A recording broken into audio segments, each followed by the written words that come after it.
الحمد لله نحمده ونستعينه ونستغفره ونؤمن به ونتوكل عليه ونعوذ بالله من شرور أنفسنا ومن سيئات أعمالنا من يهده الله فلا مضل له ومن يضلله فلا هادي له ونشهد أن لا إله إلا الله وحده لا شريك له ونشهد أن سيدنا ومولانا محمدا عبده ورسوله أما بعد فقد قال الله تعالى في كلامه المجيد أعوذ بالله من الشيطان الرجيم بسم الله الرحمن الرحيم ومن أعرض عن ذكري فإن له معيشة ضنكا ونحشره يوم القيامة أعمى قال ربي لما حشرتني أعمى وقد كنت بصيرا قال كذلك أتتك آياتنا فنسيتها وكذلك اليوم تنسى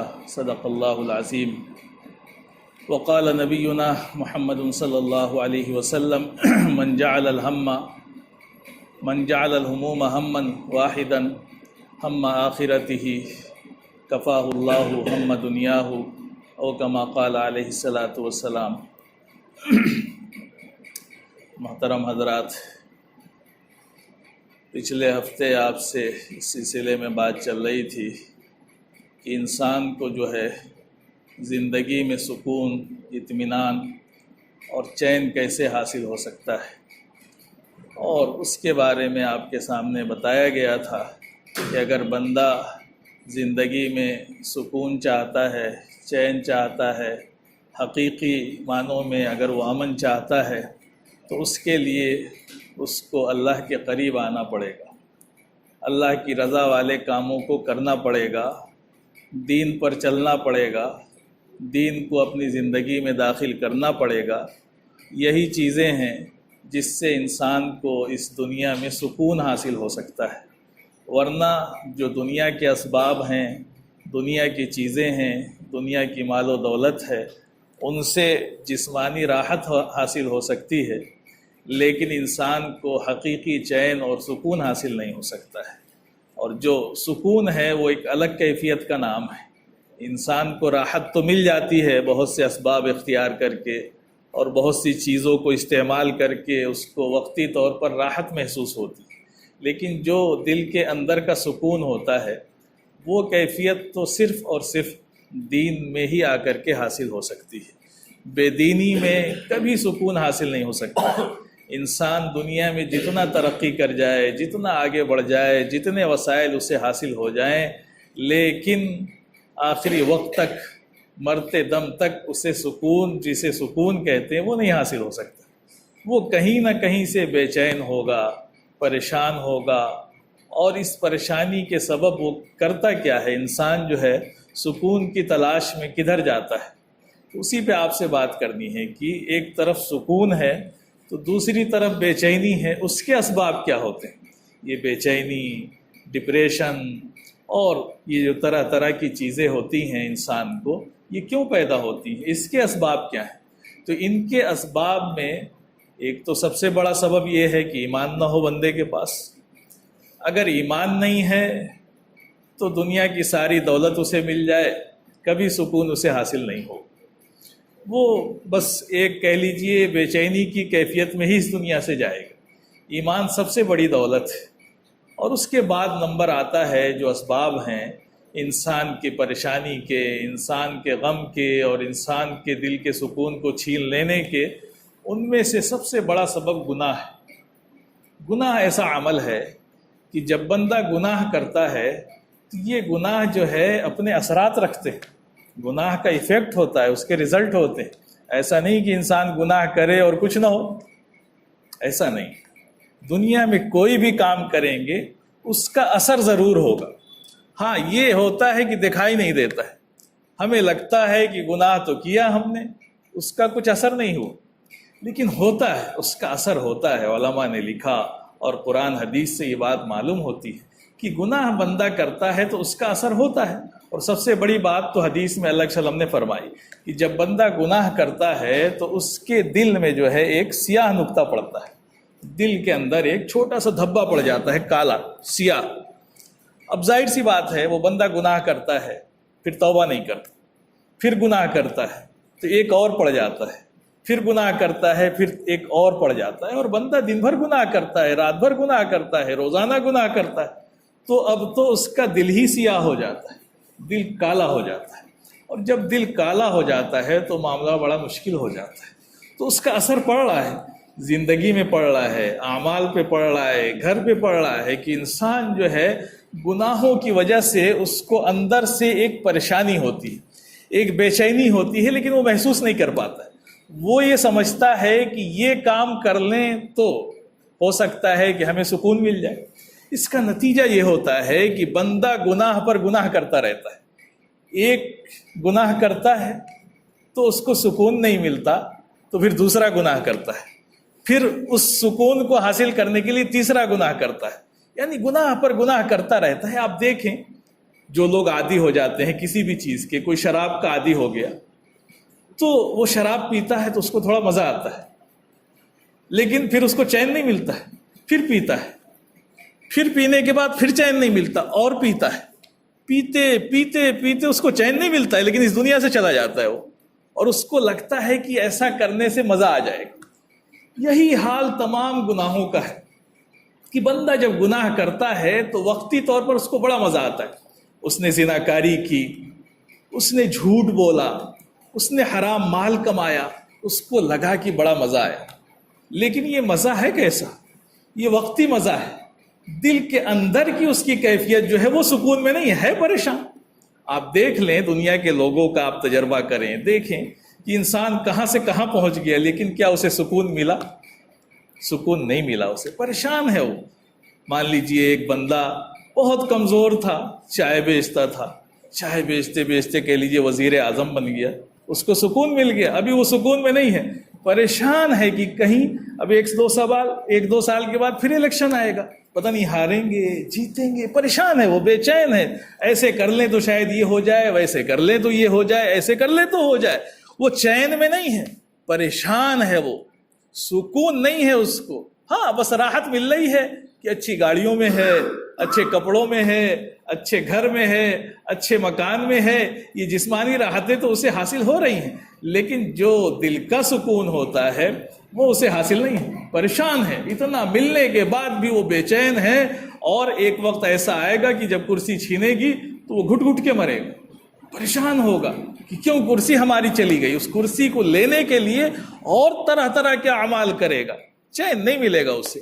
یہی حال ہمارا بھی ہے کہ ہم گناہوں سے سکون حاصل کرنا چاہتے ہیں، ہم سمجھتے ہیں کہ یہ کام کر لیں تو شاید سکون مل جائے، تو بندہ جو ہے سکون کی تلاش میں گناہوں پر گناہ کرتا رہتا ہے، اور جتنا گناہ کرتا رہے گا اتنا ہی اس کے دل پر اثرات پڑتے رہیں گے، اور گناہ تو بڑے خطرناک چیز ہوتے ہیں۔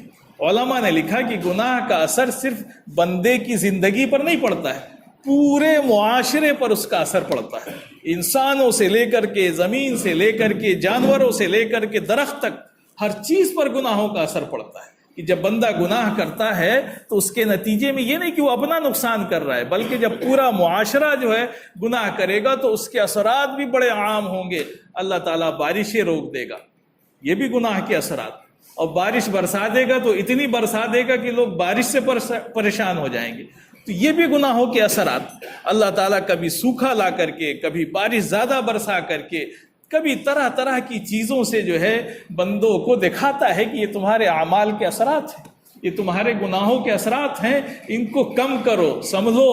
تو بندہ جتنا گناہ کرے گا اتنا ہی اس کے سر پر گناہوں کا بوجھ بڑھتا چلا جائے گا، اور یہ دل کے اندر کی جو بے چینی ہے نا، یہ بھی بڑھتی چلی جائے گی۔ آپ تاریخ پڑھیں گے، دیکھیں گے بڑے بڑے لوگ گزرے، جنید جمشید بڑے مشہور گزرے ہیں، پاکستان کے بڑے سنگر تھے، اور بڑی اچھی ان کی آواز تھی، گانا گایا کرتے تھے، کسی چیز کی کمی نہیں تھی، اللہ نے سب کچھ ان کو دیا، مال دولت شہرت ساری چیزیں تھیں، لیکن ان کی ملاقات ہوئی وہاں طارق جمیل صاحب سے، تو ان کو انہوں نے بتایا، اپنا واقعہ بتایا کہ مولانا ساری دولت تو ہے لیکن دل میں سکون نہیں۔ تو مولانا نے ان کو بتایا کہ بھائی دل کا سکون اس میں مل ہی نہیں سکتا جس میں تم ہو، تم سمجھ رہے ہو کہ اس گانے میں، اس مال میں، اس دولت میں، ان لڑکیوں میں، اس فیشن میں تمہیں سکون مل جائے گا، کبھی نہیں ملے گا۔ یہ تو ایسے ہی ہوا کہ اگر درد گھٹنے میں ہے تو جو ہے دوا لگاؤ سر میں، تو فائدہ کہاں سے ہوگا بھائی؟ تو تم علاج تو دوسرا کر رہے ہو، علاج تو دوسرا ہے۔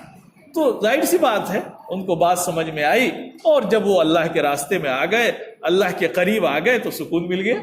تب ان کو لگا کہ ہاں یہ سکون ہوتا ہے کہ ہم مسجد کی سیڑھیوں پہ بھی بیٹھے بیٹھے سو جاتے ہیں، اور کہاں ایسی زندگی تھی کہ جہاں گولیاں کھا کر کے بھی نیند نہیں آتی تھی، سکون نہیں ملتا تھا، پریشان۔ بہت سے واقعات ہیں، آپ ان کی تاریخ پڑھیں، ان کے واقعات سنیں۔ ندوے میں ہم لوگ پڑھتے تھے، چھوٹے تھے، تو ایک صاحب تھے جو فلمی دنیا میں کام کیا کرتے تھے، عرفان خان صاحب، تو وہ آئے ایک بار، انہوں نے ندوے کی مسجد میں اپنا واقعہ بیان کیا، کہا کہ میری زندگی عجیب تھی۔ ظاہر سی بات ہے وہ فلمی دنیا میں کام کرتے تھے اور بہت سی فلمیں انہوں نے بنائی، ان کی بڑی فلمیں مشہور ہوئیں، لیکن ان کی بیوی بڑی نیک تھی، اللہ والی تھی۔ تو جب ان کی شادی ہوئی تو اس بیوی نے بڑی محنت کی کہ کسی طرح سے یہ اس دنیا کو چھوڑ کر کے اس دنیا میں آ جائے، تو وہ دھیرے دھیرے دھیرے ان پر محنت کرتی رہی۔ ایک وقت ایسا آیا کہ بہرحال اللہ کا کرنا ہوا، تبلیغی جماعت کے ہاتھ وہ لگ گئے اور اللہ نے ان کے ذریعے سے ان کو ہدایت دی۔ تو انہوں نے اپنا پورا واقعہ بتایا کہ ہم ایسی دنیا میں رہتے تھے جہاں اتنی چمک دھمک، اتنی دولت، اتنا مال، اتنی عزت، اتنی شہرت، سب کچھ تھا، لیکن حالت یہ تھی کہ سکون نہیں تھا۔ لیکن جب ہم دلی نظام الدین مرکز کی مسجد میں آئے تو وہاں بیٹھے بیٹھے نیند آ گئی، بغیر بستر کے، بغیر گدے کے، بغیر اے سی کے چٹائی پر نیند آ گئی۔ تو اس کو سکون کہتے ہیں، یہ دل کا سکون ہوتا ہے جو کہیں خریدنے سے نہیں ملے گا، یہ صرف جو ہے کہاں ملے گا؟ اللہ کے قریب آنے سے ملے گا، کہ ہم گناہوں کو چھوڑ دیں۔ جتنا گناہ کریں گے بے چینی بڑھتی جائے گی۔ آپ دیکھیں یورپ کا کیا حال ہے، اپنے ملک میں ہی دیکھ لیں کیا حال ہے۔ اور بہت سے لوگ جو اسلام میں داخل ہوئے انہوں نے اپنے واقعات لکھے۔ یورپ کے ایک صاحب نے بھی اپنا واقعہ لکھا کہ یورپ کے حالات بڑے خراب ہیں، کہ وہ سکون کے لیے بڑے گناہ کرتے ہیں۔ وہاں نائٹ کلب ہیں، وہ بیچارے جاتے ہیں، شراب پیتے ہیں، جوا کھیلتے ہیں۔ یہ سب کیوں کرتے ہیں؟ وہ اس لیے کرتے ہیں کہ سکون مل جائے۔ اس کے لیے وہ ساری محنت کرتے ہیں، ساری کوشش کرتے ہیں۔ اور وہ جو صاحب ہیں انہوں نے جو کتاب لکھی اس میں اپنی زندگی کی بات لکھی۔ انہوں نے کہا کہ سکون کی تلاش میں ہم بھٹکتے رہے، یہاں تک کہ سب کچھ حاصل ہو گیا، اچھا گھر بھی تھا، اچھی بیوی بھی تھی، لیکن وہ سکون نہیں تھا۔ کچھ دن گھر اچھا لگا، پھر لگا کہ نہیں اچھا نہیں۔ تو ہمارے ایک دوست تھے، تو انہوں نے کہا کہ ہم نے اپنے دوست سے کہا کہ چلو گھر بدل لیتے ہیں، تم ہمارے گھر میں آ جاؤ، ہم تمہارے گھر میں چلے جائیں، شاید اس سے سکون مل جائے۔ لیکن ظاہر سی بات ہے سکون تو اوپر سے آتا ہے، وہ خریدنے سے نہیں ملتا ہے۔ تو انہوں نے گھر بدل لیا، پھر بھی سکون نہیں ملا۔ پھر یورپ میں کیا، یورپ میں تو بیوی بھی بدل لیتے ہیں۔ تو انہوں نے کہا کہ چلو ہم بیوی بھی بدل کے دیکھتے ہیں، شاید سکون مل جائے۔ انہوں نے بیوی بھی بدل کے دیکھا، پھر بھی سکون نہیں ملا۔ انہوں نے لکھا سکون کب ملا؟ جب لا الہ الا اللہ محمد الرسول اللہ پڑھ لیا تو سکون مل گیا، ایمان میں داخل ہو گئے۔ اس کے بعد سے جو دل میں سکون آیا وہ سکون زندگی میں کبھی نہیں آیا تھا۔ تو یہ سکون ہے ایمان کا اور گناہوں سے بچنے کا، کہ انسان گناہ کر کے سوچتا ہے کہ ہم جو ہے راحت پا جائیں گے، تو طرح طرح کے گناہ کیے جا رہا ہے، زنا پہ زنا، شراب پیے جا رہا ہے، حرام کمائے جا رہا ہے کہ حرام کما لیں گے، خوب دولت ہو جائے گی تو شاید سکون مل جائے گا۔ سکون تو ملنے والا نہیں ہے، اس کو لکھ لیں۔ یہ گناہ تو بندوں کو اور زیادہ بے چین کر دیتے ہیں، اس لیے کہ یہ دلوں پر بوجھ ہوتے ہیں، بندے کے اوپر بوجھ ہوتے ہیں۔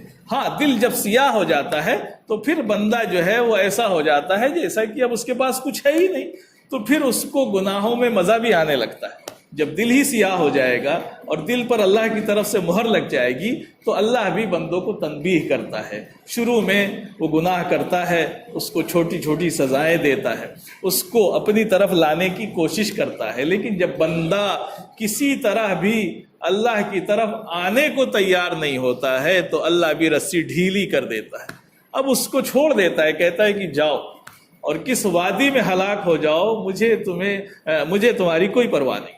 حدیث میں آتا ہے اللہ کے وسلم نے فرمایا کہ من جعل الہموم ہما واحدا، کہ جو تمام فکروں کو صرف ایک فکر بنا لے، ہے نا، اپنی تمام فکروں کو سمیٹ کر کے ایک فکر بنا لے، اور وہ فکر کیا ہے؟ ہم آخرت ہی، آخرت کی فکر بنا لے، تو فرمایا کہ کفاہ اللہ ہم دنیا، اللہ تعالیٰ اس کی دنیا کی تمام فکروں کے لیے کافی ہو جائے گا۔ انسان دنیا کی تمام فکروں سے جب ہی بچ سکتا ہے جب وہ اللہ کے سائے میں آ جائے گا، اللہ کے قریب آ جائے گا، دین میں پورے طور پر داخل ہو جائے گا، تو اس کو ہر طرح سے مزہ آئے گا، سکون ملے گا۔ اس کو نہ موت کا ڈر ہوگا، نہ دنیا کے حادثات کا ڈر ہوگا، کسی چیز کا ڈر نہیں ہوگا۔ اللہ نے قرآن میں کیا فرمایا؟ اپنے جو نیک بندے ہیں ان کے بارے میں فرمایا کہ الا ان اولیاء اللہ لا خوف علیہم ولا هم یحزنون، کہ جو اللہ کے دوست ہوتے ہیں ان کو نہ کوئی ڈر ہوتا ہے نہ کوئی خوف ہوتا ہے۔ لہم البشری فی الحیات الدنیا وفی الآخرہ، ان کے لیے تو خوشخبری دنیا کی زندگی میں بھی ہے اور آخرت میں بھی ہے۔ کیا ڈر ہے ان کو؟ کسی چیز کا ڈر نہیں۔ بیماری آئی ہمارے رب کی طرف سے آئی، اس کو بڑا اطمینان ہے کہ بیماری آئی، اس کو دین کا پتہ ہے کہ جب بیماری آتی ہے تو گناہ ایسے جھڑتے ہیں جیسے درخت سے پتے جھڑتے ہیں۔ تو اب اس کو بخار آیا تو بڑا مزہ آ رہا ہے، اس کو لگا کہ ہاں یہ بیماری اللہ نے بھیجی، اور کتنا سکون ملا کہ اس بیماری کی وجہ سے ہمارے گناہ جھڑ گئے، بڑا مزہ آیا۔ اللہ کے وسلم نے دعا بھی سکھائی کہ کسی کی عیادت کرنے جاؤ بیمار کی تو یہ دعا پڑھا کرو کہ لا باس طہور انشاءاللہ، کہ کوئی بات نہیں، انشاءاللہ اللہ آپ کے اس کے ذریعے سے گناہوں کو معاف فرما دے گا۔ تو یہ جب بندے کے دل میں یہ کیفیت ہے کہ وہ یہ سمجھ رہا ہے کہ یہ جو بیماری آئی کس کی طرف سے آئی؟ اللہ کی طرف سے آئی۔ اللہ اس بیماری کی وجہ سے میرے گناہوں کو معاف کر رہا ہے، میرے گناہ کم ہو رہے ہیں، میرے گناہ جھڑ رہے ہیں۔ پتہ نہیں میں اپنے اعمال سے ان گناہوں کو معاف کروا پاتا کہ نہ کروا پاتا، لیکن اس بیماری نے تو میرے سارے گناہ جھاڑ دی۔ تو کتنا مزہ آئے گا، اس کو سکون ملے گا۔ یہی تو سکون ہے، یہی راحت ہے کہ اس کو مزہ آ رہا ہے، بیماری میں بھی سکون مل رہا ہے۔ اسی لیے آتا ہے کہ ایک نوجوان تھا، اس کی موت کا قریب وقت آ گیا، مرنے والا تھا وہ، تو اس کی والدہ تھی۔ ظاہر سی بات ہے، انسان جب اس دنیا سے جاتا ہے ہر ایک کو غم ہوتا ہے، تو اس کی ماں بڑی رو رہی تھی، بہت پریشان تھی۔ تو اس نوجوان نے بڑی عجیب بات کہی، اپنے ماں کو چپ کرایا اور کہا کہ رو کیوں رہی ہو؟ میں تو ایسے رب کے پاس جا رہا ہوں جو ماؤں سے بھی زیادہ مہربان۔ اس نے کہا کہ بھائی رونا کس بات کا، کیوں رو رہی؟ میں تو کہاں جا رہا ہوں؟ ایسے رب کے پاس جا رہا ہوں جو ماؤں سے بھی زیادہ مہربان ہے۔ تو جب وہ تم سے بھی زیادہ مہربان ہے، اس کے پاس میں جا رہا ہوں، اس نے مجھے بلایا ہے، تو رو مت۔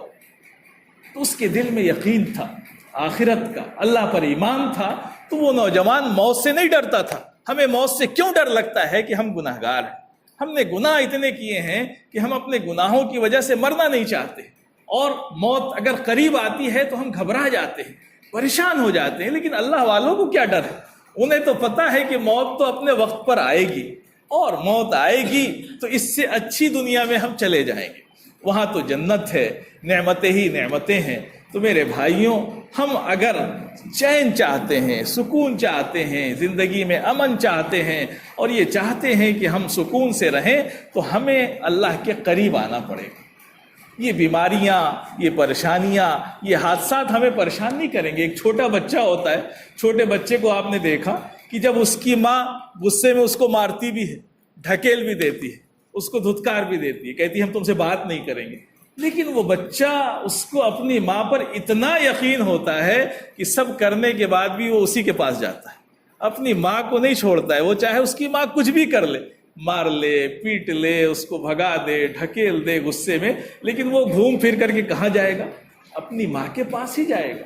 تو ہم بھی اللہ کے بندے ہیں، اللہ کی طرف سے کوئی پریشانی، کوئی مصیبت، کوئی مسئلہ، کوئی حادثہ، کوئی چیز پیش آئی تو ہم کہاں جائیں گے؟ اللہ ہی کی طرف جائیں گے، اور کوئی جگہ نہیں ہے۔ وہی ذات ہے، اسی نے یہ پریشانی بھیجی اور وہی اس پریشانی کو دور کرے گی۔ تو جب یہ کیفیت ہو جائے، اور وہی معاملہ ماں کا بھی ہوتا ہے کہ ماں جو ہے اپنے بچے سے کتنی محبت کرتی ہے، کتنا اس کو لگاؤ ہوتا ہے، تو یہ دونوں طرف سے معاملہ ہونا چاہیے کہ اللہ کو تو ہم سے محبت ہے، ہمیں بھی اللہ سے کیا ہونی چاہیے؟ محبت ہونی چاہیے۔ اس لیے کہ ان دنیا کی مصیبتوں سے تو ہم بچ نہیں سکتے ہیں، اور یہ جو پریشانی ہے، دل کی بے چینی ہے، دل کی بے قراری ہے، ڈپریشن ہے، یہ ساری جو بیماریاں ہیں، اس کا ایک ہی علاج ہے کہ اللہ کے قریب آ جائیں، اللہ کی بارگاہ میں آ جائیں، اللہ کے حضور میں حاضر ہو جائیں، دین میں آ جائیں، اللہ اور اس کے رسول کی اطاعت میں آ جائیں، بس کام بن جائے گا۔ ایک بڑا مشہور واقعہ ہے، لوگوں نے لکھا، حضرت موسیٰ علیہ السلام کا واقعہ لکھا کہ افلاطون ایک بہت بڑی شخصیت گزری ہے، بہت بڑا حکیم تھا، بہت بڑا فلسفی تھا، اور بہت بڑا عقل مند تھا وہ۔ افلاطون جو تھا، تو اس کے بارے میں لکھا کہ اس کی ملاقات حضرت موسیٰ علیہ السلام سے ہو گئی۔ تو حضرت موسیٰ علیہ السلام سے ملاقات ہوئی تو اس نے ایک سوال پوچھا، اور یہ سوال اس نے غالباً بہت لوگوں سے پوچھا تھا، لیکن اس کو اپنے سوال کا جواب نہیں مل رہا تھا۔ تو حضرت موسیٰ علیہ السلام سے ملاقات ہوئی تو ان سے بھی سوال کیا۔ مشہور تھے حضرت موسیٰ علیہ السلام بھائی، اب نبی سے بڑا علم والا کون ہو سکتا ہے۔ تو اس نے پوچھا، کہا کہ ایک سوال ہے میرے ذہن میں، آپ اس کا جواب دے دیں، آپ بتائیں تو میں مانوں آپ کو۔ تو کہا پوچھو سوال کیا ہے۔ تو اس نے یہ کہا کہ آپ یہ بتائیں کہ یہ جو آسمان ہے یہ کمان ہے، تیر کمان جانتے ہیں۔ تو اس نے کہا کہ یہ جو آسمان ہے یہ کمان ہے، اور یہ جو حادثات ہوتے ہیں، پریشانیاں، بیماریاں، طرح طرح کی چیزیں، یہ تیر ہیں۔ اس نے کہا کہ یہ آسمان تو کمان ہے، اور جو انسانوں پر مسائل آتے ہیں، مصیبتیں آتی ہیں، پریشانیاں آتی ہیں، یہ تیر ہیں، اور چلانے والی ذات اللہ کی ہے۔ تو اب یہ بتائیں کہ اس سے بچا کیسے جا سکتا ہے۔ اس نے سوال پوچھا حضرت موسیٰ علیہ السلام سے کہ آپ یہ بتائیں کہ اس صورت میں بندہ بچ کیسے سکتا ہے، اس لیے کہ آسمان کے نیچے تو رہنا ہی رہنا ہے، کوئی ایسا ہے نہیں کہ آسمان سے نیچے کہیں بچ کر کے چلا جائے، جہاں بھی جائیں گے وہاں تو آسمان ہوگا۔ پھر اس نے کہا کہ یہ جو پریشانیاں بندوں پہ آتی ہیں یہ سمجھ لیجئے تیر ہیں جو اوپر سے چلائی جا رہی، چلانے والا کون ہے؟ اللہ ہے۔ تو کیسے بچ سکتا ہے بھائی؟ آدمی کہے کہ چلو بھائی تیر چلے گا تو ہم کو اللہ بچا لے گا، لیکن چلانے والا ہی کون ہے؟ اللہ ہی چلا رہا ہے، تو بچے گا کیسے بندہ؟ تو حضرت موسیٰ علیہ السلام نے کہا بس اتنا چھوٹا سا سوال ہے۔ تو حضرت موسیٰ علیہ السلام نے جواب دیا، کہا کہ تیر چلانے والے کے قریب چلے جاؤ تو تم تیر سے بچ جاؤ۔ تیر تو اس کو لگے گی جو دور ہوگا، اور تم اس کے بغل میں چلے جاؤ گے تو تم اس کے نشانے میں نہیں آؤ گے، تم اس سے کیا ہو جاؤ گے؟ بچ جاؤ گے۔ تو اس نے جواب سنا تو کہا کہ ہاں آپ نے صحیح جواب دیا، اس لیے کہ ظاہر سی بات ہے جب آپ تیر چلائیں گے، کوئی آپ کے بغل میں آ کے کھڑا ہو جائے تو اس کو تھوڑی تیر لگے گا۔ تو اس حضرت موسیٰ علیہ السلام نے یہ بتایا کہ تیر یعنی جو پریشانیاں ہیں، مسائل ہیں، ان سے بچنے کا کوئی راستہ نہیں، ایک ہی راستہ ہے کہ بندہ اللہ کے قریب آ جائے۔ اللہ کے قریب آ جائے گا، سارے مسئلے اس کے حل ہو جائیں گے۔ آپ دیکھیں، انبیاء کی سیرت پڑھیں اور ہمارے صحابہ کرام کی سیرت پڑھیں، بزرگان دین کی سیرت پڑھیں۔ جب پڑھیں گے تو آپ کو پتہ چلے گا کہ ان کی زندگیاں کیسی تھیں۔ وہ ڈرتے تھے، وہ پریشان ہوتے تھے، کیسے مسائل آتے تھے، چاہے ان کو جیل میں ڈال دیا جائے، چاہے ان کو طرح طرح کی سزائیں دی جائیں، لیکن وہ خوش ہیں، اس لیے کہ انہیں پتہ ہے کہ یہ کس کی طرف سے ہو رہا ہے؟ اس مولا کی طرف سے ہو رہا ہے۔ اگر اس مولا نے یہ مصیبت بھیجی ہے تو ہمیں برداشت کرنے میں کیا حرج ہے؟ وہ تو ہمارا محبوب ہے، وہ ہمیں چاہتا ہے، وہ اس پریشانیوں کے بدلے میں ہمیں کیا دینے والا ہے ہمیں نہیں پتہ ہے۔ تو ہم جب اس پر ایمان رکھتے ہیں اور تقدیر پر ایمان رکھتے ہیں، ہمیں پتہ ہے کہ ایک پتا بھی اللہ کے حکم کے بغیر نہیں ہلتا، تو یہ جو بیماری آئی، یہ جو پریشانی آئی، یہ جو مسائل آئے، یہ جو ہمارے ساتھ حادثہ پیش آیا، جیسا بھی ہو، چھوٹا ہو بڑا ہو، یہ تو دنیا کی زندگی میں اللہ نے مقدر کیا تھا اور اس کو آنا ہی آنا تھا۔ اور اگر اس میں ہم اللہ سے ناراض ہو جائیں، اللہ کی ناشکری کریں، اللہ سے شکوہ اور شکایت کریں، تو گئے کام سے آپ۔ یعنی دو لوگ بیمار ہوتے ہیں، ایک بیمار ہوتا ہے تو بستر پر لیٹ کر کے اللہ کو برا بھلا کہتا ہے، شکایتیں کرتا ہے اور طرح طرح کی باتیں کہتا ہے، تو یہ اس بات کی علامت ہے کہ اللہ اس سے ناراض۔ اور ایک بندہ وہ ہوتا ہے کہ وہ بھی بیمار ہے، وہ بھی بستر پر ہے، لیکن اللہ سے شکایت نہیں ہوتی ہے اس کو، وہ جانتا ہے کہ اللہ جو ہے کتنا مجھ سے محبت کرتا ہے، یہ بیماری اللہ کی طرف سے آئی ہے، تو وہ اپنا دوا علاج کراتا ہے، جو کام ہے وہ کرتا ہے، لیکن اللہ کو کبھی برا بھلا نہیں کہتا ہے۔ تو یہ ہمارا حال یہی ہونا چاہیے کہ ہم اللہ سے بھاگ کر کے جائیں گے کہاں؟ کوئی جگہ ہے، کوئی جائے پناہ ہے؟ کوئی جائے پناہ نہیں ہے۔ تو میرے بھائیوں، ہمیں بس یہی کرنا ہے، ہم اللہ کی پناہ میں آ جائیں۔ جتنا اللہ کے قریب ہوتے چلے جائیں گے، ہمارے دل میں سکون آتا چلا جائے گا، تمام پریشانیاں، تمام مسائل ہمارے حل ہوتے چلے جائیں گے اور اللہ سے دور ہوں گے۔ تو اللہ تعالیٰ فرماتا ہے قرآن میں کہ من اعرض عن ذکری فإن له معیشۃ ضنکا، فرمایا کہ جو میرے ذکر سے اعراض کرے گا، جو میری یاد سے غافل ہو جائے گا، تو پھر ہم اس کی زندگی کو تباہ و برباد کر دیں گے، اس کی زندگی بے چین ہوگی، پریشان ہوگی، اور جو اللہ کے سائے میں آ جائے گا تو فرمایا کہ اس کو ہم حیات طیبہ عطا فرما دیں گے، پاکیزہ زندگی، سکون والی زندگی، راحت والی زندگی۔ تو یہی ایک راستہ ہے میرے بھائیوں کہ ہم اپنے اللہ اور اس کے رسول کی اطاعت کرنے والے ہو جائیں، دین کے سائے میں آ جائیں، اللہ کے قریب آ جائیں۔ آپ دیکھیں گے کہ دھیرے